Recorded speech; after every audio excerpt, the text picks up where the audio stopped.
Welkom terug bij de oude camperwereld. Mijn naam is Paul en vandaag zijn we terug bij Commercieel Autocaravaning in Madrid in Spanje. En in deze video behandelen we deze semi-integraal camper Rimor Evo 77 Plus. En dit model kost €62.600.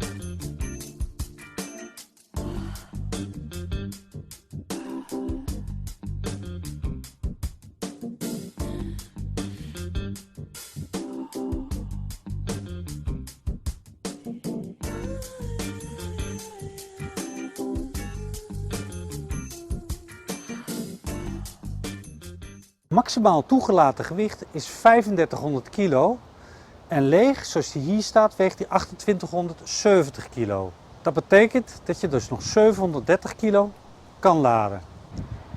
Deze Rimor is 6,97 meter lang, 2,32 meter breed en 2,84 meter hoog. In deze semi-integraal camper daar ligt een Ford motor in, 2 liter diesel met 130 pk. En langs de motor is er voldoende werkruimte om goed overal bij te kunnen. Wat aan dit nieuwe model 2023 zo bijzonder is, vind ik, is de manier waarop je de deurtjes hier opent. En de manier waarop dit soort deurtjes vastgezet worden. Rechts bij de ingangsdeur, daar bevindt zich het eerste deurtje. Deze kan geopend worden door de sleutel in te steken, te draaien en zo te openen. Als de sleutel er niet in zit, is het heel lastig om dit deurtje te openen.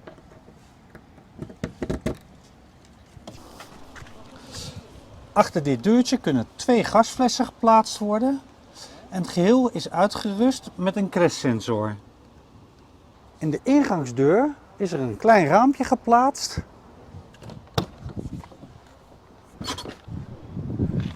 Welke volledig is uitgerust met een hoor- en verduisteringsgordijn. En onder aan de deur bevindt zich nog een ruime prullenbak. Helaas bevindt zich aan deze deur geen enkele haak om spulletjes te kunnen ophangen, terwijl er toch voldoende ruimte ervoor is. Wat een heel slim systeem is, is dat de deuren worden vastgezet door middel van magneten.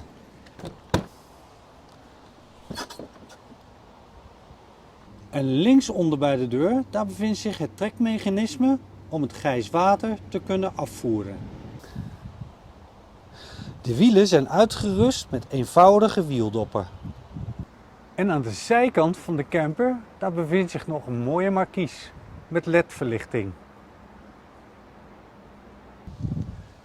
En aan de achterkant van deze semi-integraal camper bevindt zich ook nog een kleine garage.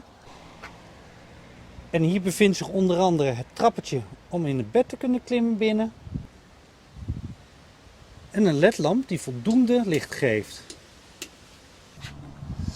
En via deze knop linksachter in de garage, daarmee kunnen we het water uit alle leidingen laten lopen. Het systeem om de deur te kunnen openen, dat kende ik helemaal nog niet. Maar is vrij eenvoudig. Je drukt op deze 2 knoppen en daarmee wordt de deur geopend. En achter dit deurtje, daar bevindt zich het cassettetoilet.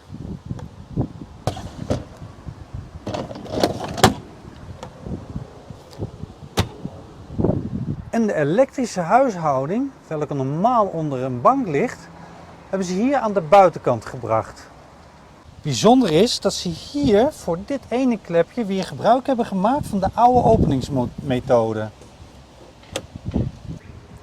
En binnenin bevindt zich een acculader en nog wat randapparatuur van het zonnepanelensysteem. En achter dit klepje, daar bevindt zich de dieseldop. En het klepje hieronder, daar bevindt zich de AdBlue.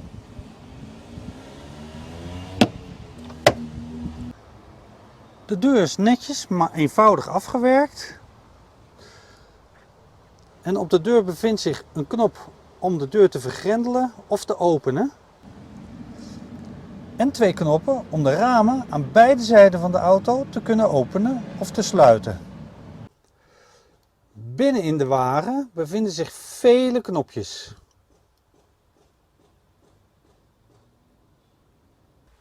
En is er ruime opbergruimte bovenop het dashboard.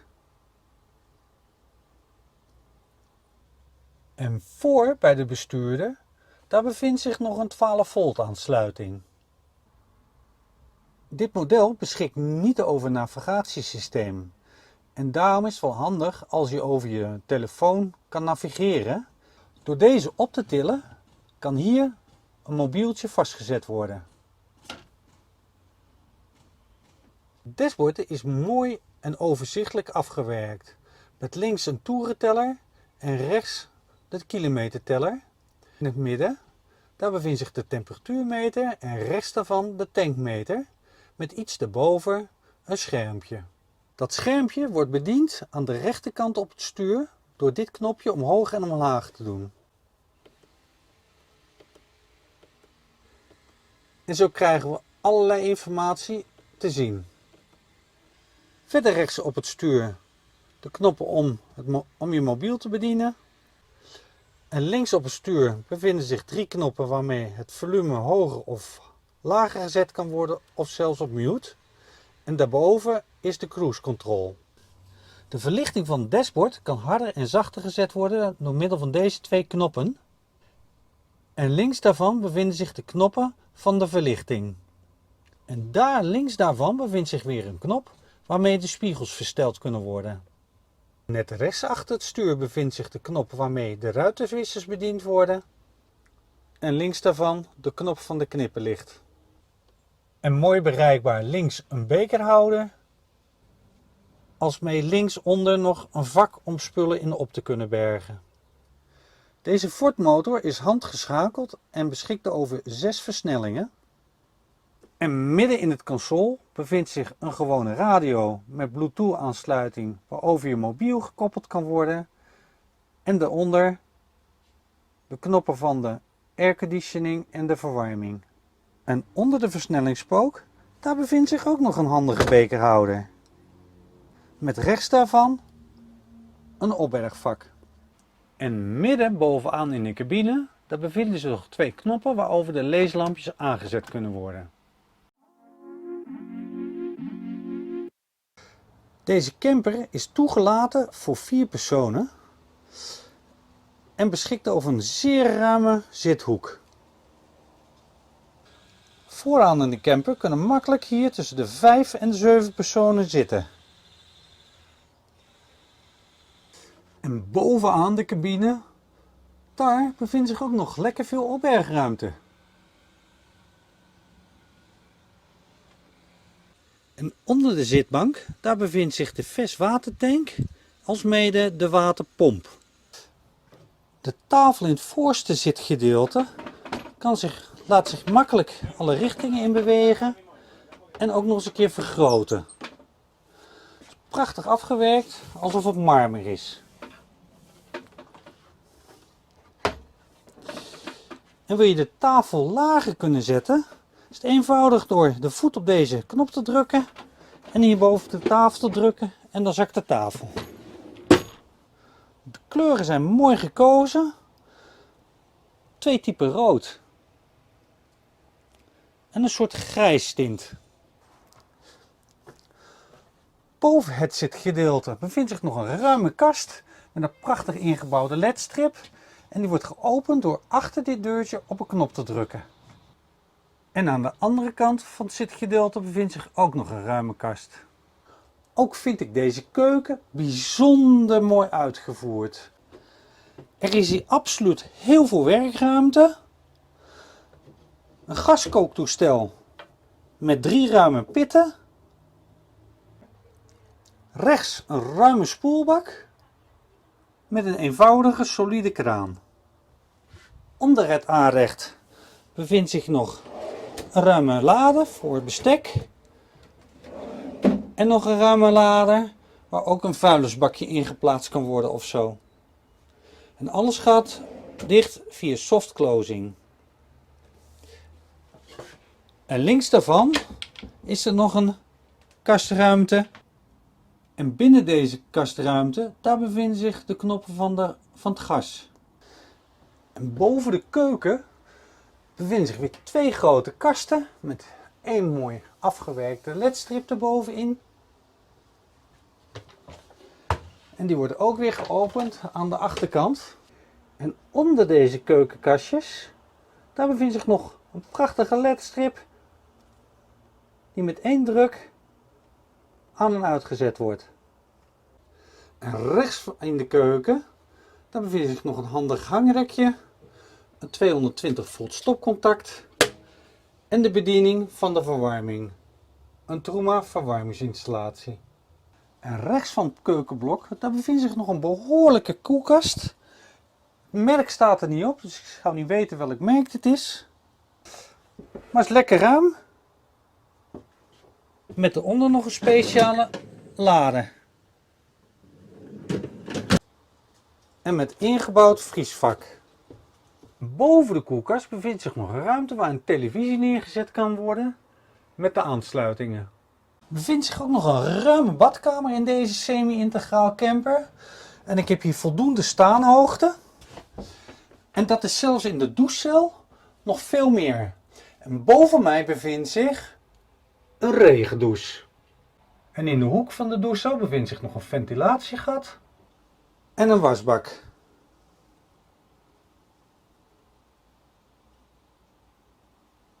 En het is natuurlijk pure luxe buiten de regendouche dat je hier nog een aparte douchekop hebt. Voor de rest nog een TED voor het toilet en een 220 volt stopcontact. En in de douchecel bevindt zich ook nog een zijraampje die je open kan zetten zodat je lekker kan luchten. Tussen de douchecel en de zithoek bevindt zich hier aan de zijkant nog een extra USB-poort. En boven het keukengedeelte bevindt zich nog een ruim dakraam, alsmede vlak achter bij het achterste zitgedeelte. Het looppad is lekker breed en er is hier heel veel beweegbare ruimte. En doordat het zo open is, oogt deze semi-integraal camper ook lekker groot van binnen. Doordat deze camper twee hefbedden heeft, voor en hierboven, is het mogelijk geweest om hier dus een ruime zithoek nog eens een keer extra bij te plaatsen.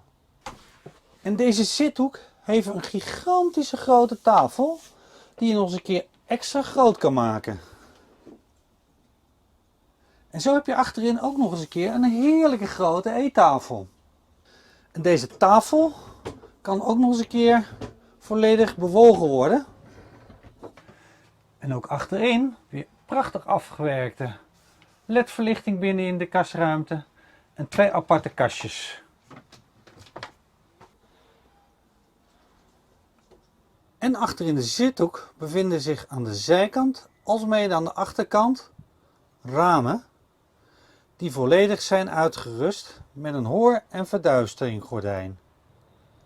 En dan naast de zithoek tegenover de koelkast bevindt zich nog een hele ruime hangkast.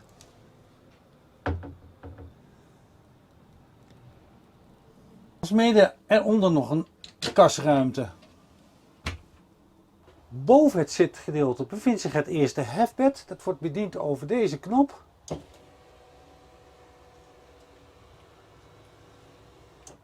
En dat is een bed van 1,20 bij 2 meter. En dan achterin de camper, daar bevindt zich het andere hefbed.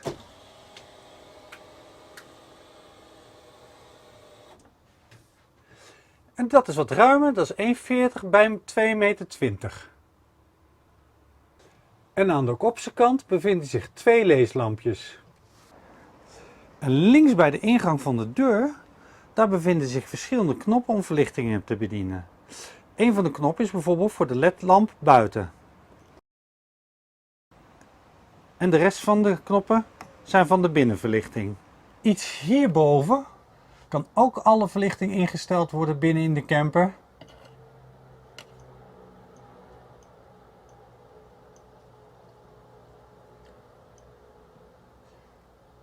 Alsmede de geluidsinstallatie, de waterpomp en de accu en de tankinformatie.